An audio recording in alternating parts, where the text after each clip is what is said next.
Bonjour à tous, en ce lundi 25 septembre, on se retrouve pour votre revue de presse hebdomadaire. Je suis Perrine Hainaut et je suis accompagnée de mon collaborateur Clément Pichon.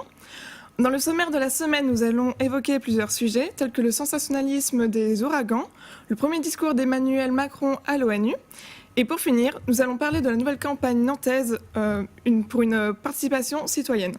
Je laisse la parole à Clément.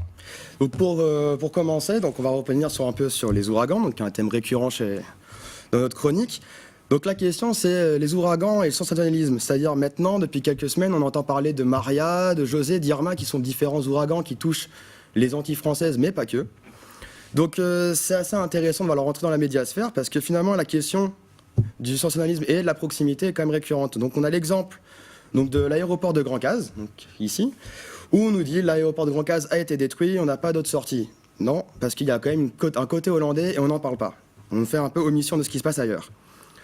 Dans le même genre, on a avec les médias français, il y a effectivement une histoire qui veut que l'ouragan Maria soit le plus puissant qu'on ait jamais eu en Atlantique. Non, on a eu en 89 le cyclone Hugo qui a ravagé la Guadeloupe avec 35 000 sinistrés. Donc c'est vrai de voir quand même que les médias s'approprient un peu ces événements à leur sauce. Et finalement, on nous parle de tempêtes immenses avec José, Maria et Irma cette année. Donc ça ne fait qu'au final 4 ouragans en 2017 face à, comme vous pouvez le voir, 7 ouragans en 2016, avec un record qui a été battu en 2005 avec 28 cyclones et le fameux Katrina. Donc je vous laisse continuer. Donc autre sujet, en ce 19 septembre 2017 se déroulait le débat annuel de l'Assemblée générale de l'ONU. Ce fut un événement très médiatisé et très attendu que de la semaine dernière, notamment par l'opposition des discours des présidents Emmanuel Macron et Donald Trump. En effet, comme le démontre le titre de l'article de Courrier International, Macron à l'ONU, le contraire absolu de Trump. Le président français a exprimé son opposition vis-à-vis des propos tenus précédemment par le président américain. C'est ainsi que lorsque Donald Trump présente sa conception des relations internationales visant à privilégier l'Amérique, Emmanuel Macron veut quant à lui rassembler les nations afin de faire face aux problèmes et défis internationaux tels que le changement climatique, le terrorisme, la guerre et l'immigration.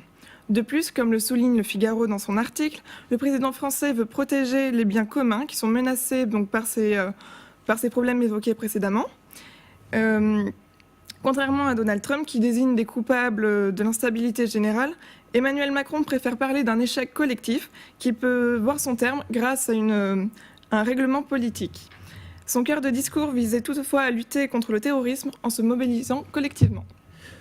Donc parlons localement maintenant. Donc, on retrouve dans le journal quotidien le 20 minutes un article qui montre une nouvelle campagne de communication de la mairie de Nantes. Donc en effet, l'article souligne que Johanna Roland, donc la maire de Nantes, souhaite instaurer un dialogue citoyen. Donc les habitants ont depuis le début du mois de mai la mission d'imaginer et d'aménager 10 terrains ou lieux abandonnés. Donc on y retrouve des endroits plutôt mythiques dans la vie nantaise, comme les bains de douche, la cocotte en verre sur l'île de Versailles. Et bien également de nombreux espaces verts ou d'autres infrastructures qui veulent être réinventées. Donc l'objectif dit par la mairie, c'est d'inventer ensemble la ville de demain. Donc on a un exemple, la ville de Nantes, qui a lancé une vidéo où elle y expose des idées d'aménagement. Ainsi, pourquoi pas ne pas créer un jardin extraordinaire en même temps, dans une chapelle ou installer une tyrolienne dans un parc.